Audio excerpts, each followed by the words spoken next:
Fala, palmeirense, bem-vindo ao canal Diego Ioato Marada, é um prazer ter você aqui de volta. Antes de qualquer coisa, se inscreva no canal, deixe seu like, curta, compartilhe, ative o sininho, comente. Toda semana a gente vai ter um episódio, um capítulo especial de melhores comentários. Os 3 primeiros que a gente fez tiveram audiência muito legal e é muito legal poder interagir com vocês.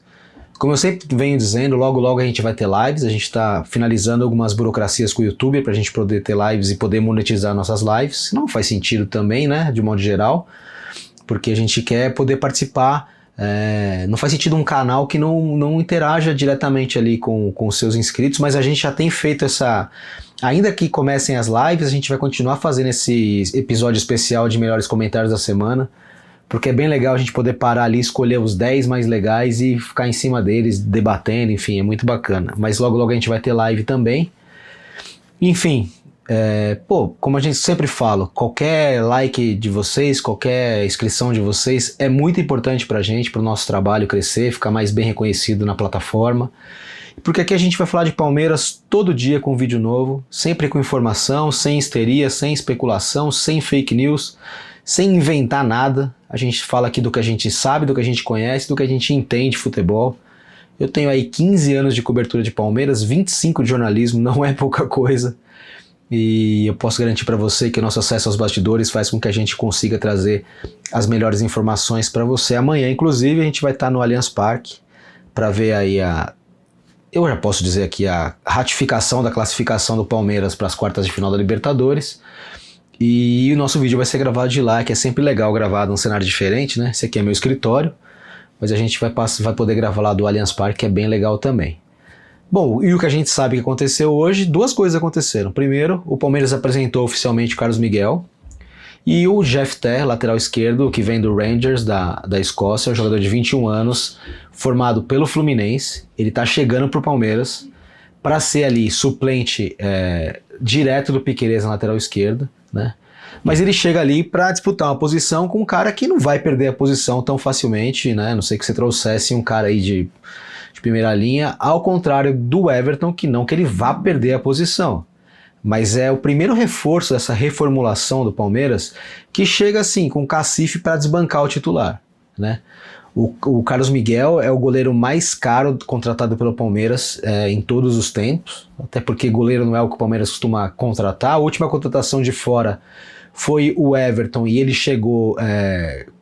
Ele veio no último semestre de contrato, o Palmeiras pagou um valor bem abaixo do que era o valor de mercado dele na época, porque ele tinha 6 meses de contrato só ainda para cumprir, né? E o Palmeiras antecipou a vinda dele e acabou pagando, se não me engano, 500 mil euros na época, né? E é claro, na época ele valia muito mais, era um jogador de seleção brasileira, um jogador medalha de ouro em Olimpíada e tudo. Mas o Carlos Miguel não, ele já chega trazido da Premier League, né? Um jogador que o Palmeiras foi buscar na Inglaterra. E ele foi apresentado hoje no Palmeiras de uma maneira bem legal, né? Porque, nem precisa falar, não precisa esconder de ninguém que ele é um jogador que passou pelo Corinthians, e como todo jogador que passou pelo Corinthians e que terminou a formação dele no Corinthians, ele fez gozação, fez tiração de sarro com o Palmeiras.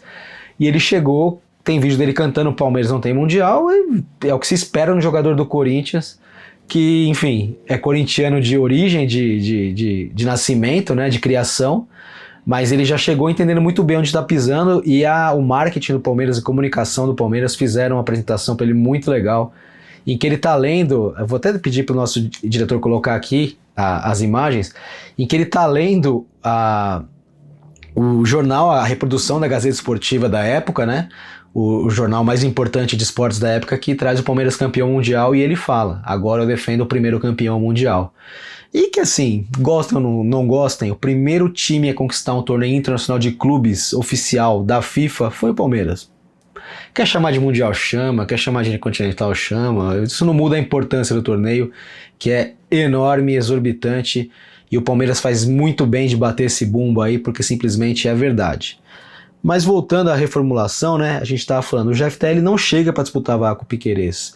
Hoje o Palmeiras tem 3 pilares, né, da época, do início da gestão Abel Ferreira, que ainda estão no clube, né? A gente precisa lembrar que Mike, Marcos Rocha, o Vinha, que era um dos pilares da chegada, Gustavo Scarpa, Zé Rafael, Danilo, Rony, Muito cara já deixou o Palmeiras, muito cara. Luiz Adriano dá até para citar, né? Porque ele no primeiro ano da passagem do Abel, Luiz Adriano ainda foi muito importante, né?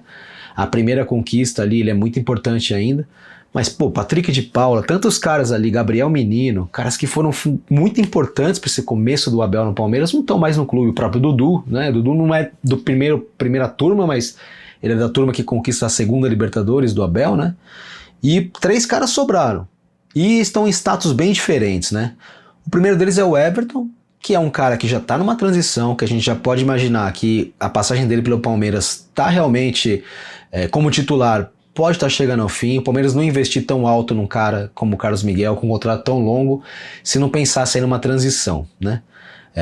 E o Carlos Miguel chega com pé de igualdade para brigar pela posição neste ano, se o Abel quiser. Eu não entendo que o Abel vai fazer isso, eu acho que o Abel deve manter o Everton, né, jogando, acho que ele não vai sair tão cedo, mas o Carlos Miguel chega para roubar essa posição provavelmente no ano que vem. Eu pelo menos enxergo assim, né?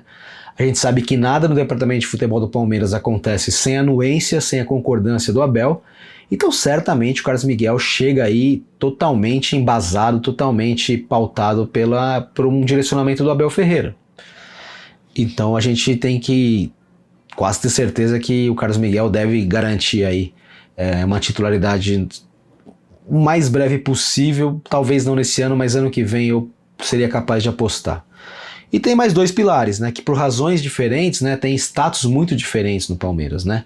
A gente tem na verdade mais 3, né. Vou falar, o Gustavo Gomes, por exemplo, é um cara que ele é da primeiríssima leva de pilares do Abel Ferreira, mas não tem nenhuma chance dele sair da titularidade primeiro e nem do clube. A gente conversa com pessoas do clube, com fontes do clube, e já ouvi da boca de dirigentes importantes assim, cara, o Gustavo Gomes não sai daqui por nada. E o Palmeiras não quer que ele saia de lá por nada também. Então o Gomes é um cara que é um dos pilares do Abel e tá totalmente, não vai sair tão cedo. A gente tem o Piquerez, que mesmo o Jefté chegando, o Jefté, como eu falei, se apresentou nessa terça-feira, deve ser anunciado agora também, não deve... vai ali brigar por posição, mas dificilmente vai tirar a posição do Piquerez. E o outro cara é o Rafael Veiga. E esse cara é legal a gente falar, porque ele é o jogador mais decisivo da gestão da era Abel Ferreira, né? O cara que mais fez gols em partidas eliminatórias ou decisões. Ninguém fez mais gol que ele nessa era começada em outubro, no final de outubro, começo de novembro de 2020 até hoje, né? Ninguém.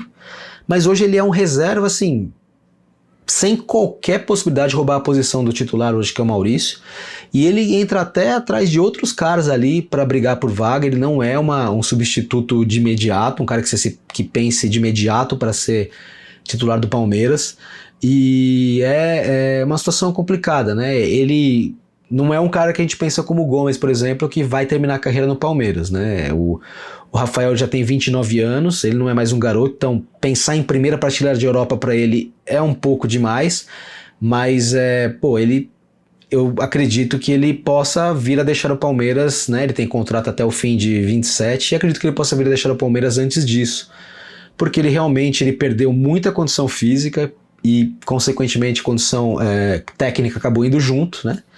E hoje ele, diferentemente do Piquerez e do Gomes, né? Ele é um cara que tem perigo ali, cara. Ele pode ser que ele não fique no Palmeiras por mais tempo, né? É uma pena. Gostaria muito que ele recuperasse a titularidade, que ele merecesse de novo ser titular do Palmeiras, porque é um jogador tecnicamente muito bom, bate na bola muito bem, é um líder, é um palmeirense nato, né?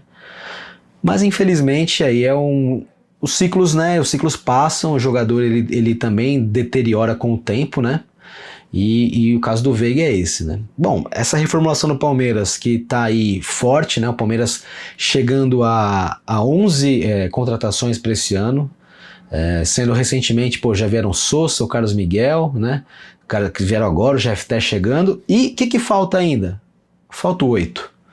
O Palmeiras tem pouco tempo para pensar nesse camisa 8. O nosso palestra falou que o Palmeiras voltou a falar com o Andreas Pereira, que cairia com uma luva ali como 8, né? Eu até no começo do ano no canal do Paulo Massini falei, eu acho que o Lucas Evangelista vai dar conta dessa posição aí.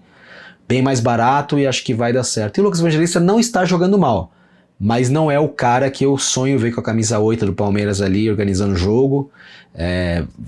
Acredito que o Palmeiras vai atrás desse 8 ainda.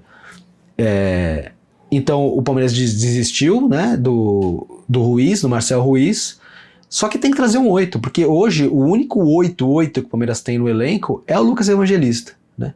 O Alan pode jogar por ali, mas ele não é um 8 de origem, né? O Palmeiras pode fazer um meio campo com o Emi Martínez e o Aníbal Moreno, mas nenhum dos dois é 8, os dois são 5, né? Primeiros volantes ali, 5, cabeça de área mesmo. Então há opções, mas nenhuma delas é um 8 de verdade, né? E o Andrés seria esse cara, mas o Andrés, mais uma vez, não deve vir, né? Então, o Enciso é um jogador que eu acredito que vem ainda, que possa vir ainda, mas ele é um jogador que está enrolado, né? Fala assim, ele quer permanecer na Europa, mas aí é o seguinte, cara, precisa ele querer ficar e precisa o Brighton querer que ele fique ou outro clube fazer uma proposta, e ele não tem essa proposta na mão. A única proposta que apareceu por lá é o Palmeiras, então ele vai ficar no Brighton provavelmente, porque a janela tá fechando lá também, né? E até agora não tem uma proposta na mão, né? Mas o Enciso eu acho que seria uma boa adição ao elenco, seria um meia ali que o Palmeiras não tem, justamente porque não tá podendo contar com o Veiga. Mas Palmeiras em total reformulação. Se a gente pensar hoje no que era o time ideal, a gente tem o Everton, mas esse com disputa com o Carlos Miguel. Giai, que é novidade, o cara do ano passado. Gomes, que vai ficar ali para sempre. O Fux, que é novidade, ou o Murilo, mas eu acho que hoje o Fux está na frente. Piquerez, que é meio intocável. O Aníbal, que é um jogador que chegou no ano passado também, não era da primeira leva, né? Por enquanto o 8 é o Lucas Evangelista, que é um cara novo, o Maurício, que é um cara novo, e aí a gente pode pensar algumas formações para frente, mas considerando que o time que jogou, a gente tem aí o Flaco, o Vitor Roque e o Sousa, né? Que são jogadores todos de uma leva nova, ou seja, há um Palmeiras novo em campo, há um Palmeiras se reformulando em campo. E quem vai dar sustentáculo para essa reformulação, além do Abel Ferreira, são esses 3 pilares, né? O Gomes, o Piquerez, que são 2 caras que ali são indiscutíveis nesse momento, e por enquanto o Everton ainda. Mas eu acredito que logo logo essa posição do Everton pode aí correr risco. Muito obrigado para você que está aqui, que você que acompanhou esse vídeo até o final. Estamos chegando em 10.300 inscritos, a gente quer estabelecer uma nova meta. Vamos arredondar essa meta de 15 mil? Não vou dizer para quando, mas próxima meta é 15 mil. E vou pedir para você continuar se inscrevendo, acompanhando a gente, deixando o seu like. Para vocês que gostam das camisas que eu visto, essa aqui é do Madureira. Essa é uma camisa de um clube histórico do Rio de Janeiro. Ontem eu estava com a do Nacional, da Barra Funda, que é vizinho do CT ali, fica na frente do Palmeiras e do São Paulo. E cada dia eu tenho que trazer uma camisa mais legal para você. Se você gosta de camisa de time, se você tem camisa de time, quer vender, fornecer, doar pra gente, a gente aceita. Beleza? Vejo vocês no próximo vídeo. Um abraço.